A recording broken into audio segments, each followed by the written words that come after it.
Palavra da Verdade, devocional de 15 de agosto. 2 banquetes, 2 destinos.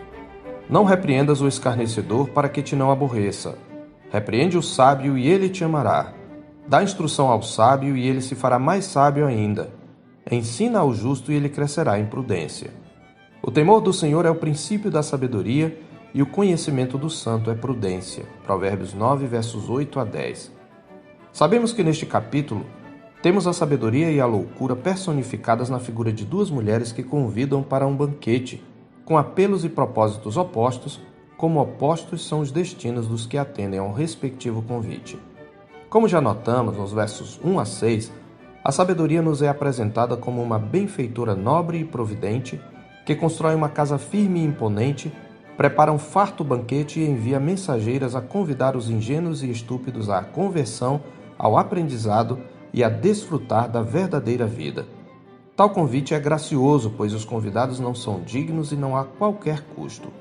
A motivação é o amor que conquista, e a sabedoria compete pelo coração deles. Já nos versos 13 a 18, temos o convite oposto da mulher loucura, que, como uma sedutora vil, oferece um banquete que não preparou, convidando os ingênuos à subversão, à usurpação e aos prazeres transitórios do pecado, com um discurso enganoso e atraente. As águas roubadas são doces, e o pão comido às ocultas é agradável, no verso 17. Aqui a motivação não é o amor que conquista, mas o erotismo que rouba, e a loucura compete pelo corpo dos ingênuos. Desse modo, ao banquete da sabedoria que inspira a virtude e conduz à vida, opõe-se o banquete da mulher loucura, que seduz ao pecado e conduz à sepultura. Já vimos que ambos os convites são feitos aos simples e que a resposta deles lhes revelará o coração e tornará manifesto o que estavam destinados a ser. Por isso, o nosso texto se encontra no interregno entre os 2 convites. E o coração dos ouvintes é testado particularmente pelo convite da sabedoria.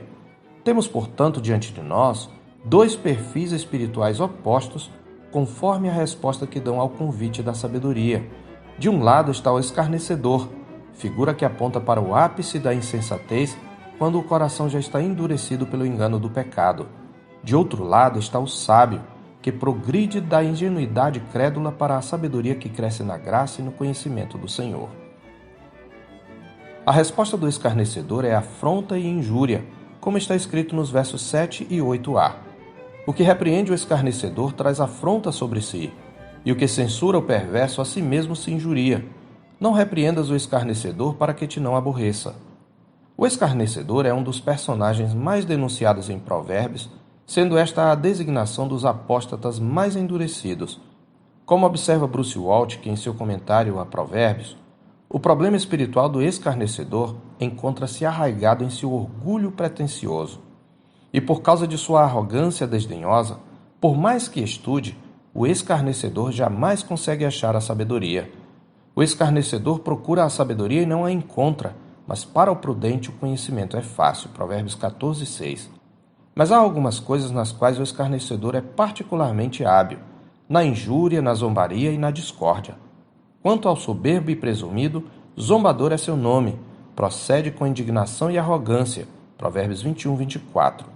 O escarnecedor abre a bocarra e, desabafando tensões e pressões sobre uma comunidade, provoca discórdias, confusão e vergonha em seu meio. Os escarnecedores são perturbadores da paz por natureza. Os homens escarnecedores alvoroçam a cidade, mas os sábios desviam a ira. Provérbios 29, 8.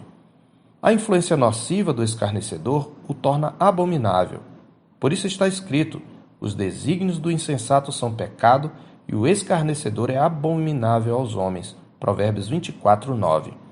Na mesma linha de Waltke, Derek Kidner ressalta que a desordem provocada pelo escarnecedor não é o dano a esmo feito pelo insensato comum, é o dano mais profundo daquele que desfaz de tudo quanto é bom. De fato, ele supõe ser sua missão de vida promover a corrosão dos valores pelos quais os indivíduos e a sociedade vivem. Por isso, a fim de restaurar a ordem, o escarnecedor deve ser removido à força da comunidade. Lança fora o escarnecedor e com ele se irá a contenda. Cessarão as demandas e a ignomínia. Provérbios 22, 10. O escarnecedor também é chamado de perverso no verso 7.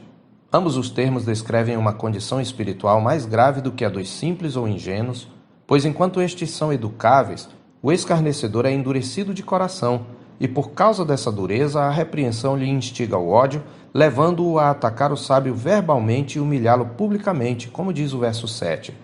O que repreende o escarnecedor traz afronta sobre si, e o que censura o perverso, a si mesmo se injuria. Mas o escarnecedor não prevalecerá, pois Deus se opõe permanentemente a ele. A maldição do Senhor habita na casa do perverso, porém a morada dos justos ele abençoa. Certamente ele escarnece dos escarnecedores, mas dá graça aos humildes. Provérbios 3, 33 e 34. Como percebeu Kidner, este é o juízo mais esmagador sobre o escarnecedor, uma dose forte do seu próprio veneno. Já a resposta do sábio ao convite da sabedoria consiste em conversão, amor e crescimento. Repreende o sábio e ele te amará. Dá instrução ao sábio e ele se fará mais sábio ainda.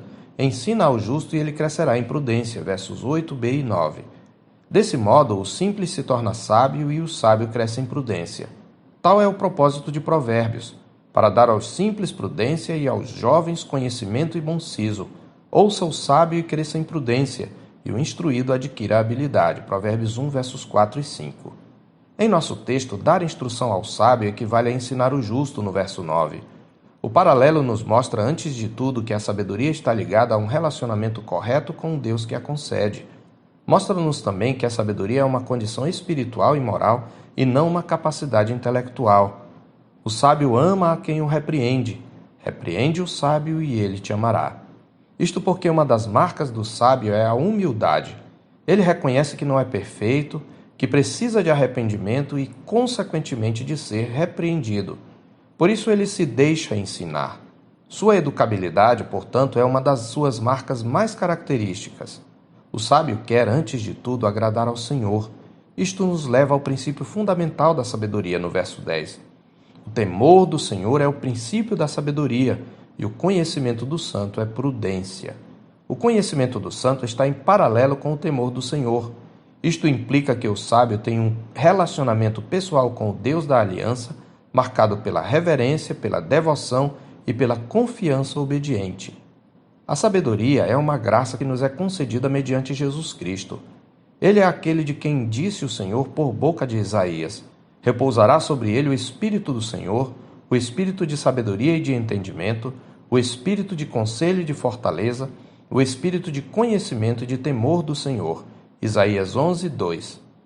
Cristo morreu pelo seu povo, ressuscitou, foi entronizado à destra de Deus e enviou o seu Espírito Santo, que é chamado de Espírito de sabedoria e de revelação no pleno conhecimento de Cristo. Efésios 1, 17. É pelo Espírito que Deus, o Pai, nos desvendou no Evangelho o mistério da sua vontade que propusera em Cristo, conforme Efésios 1, 9.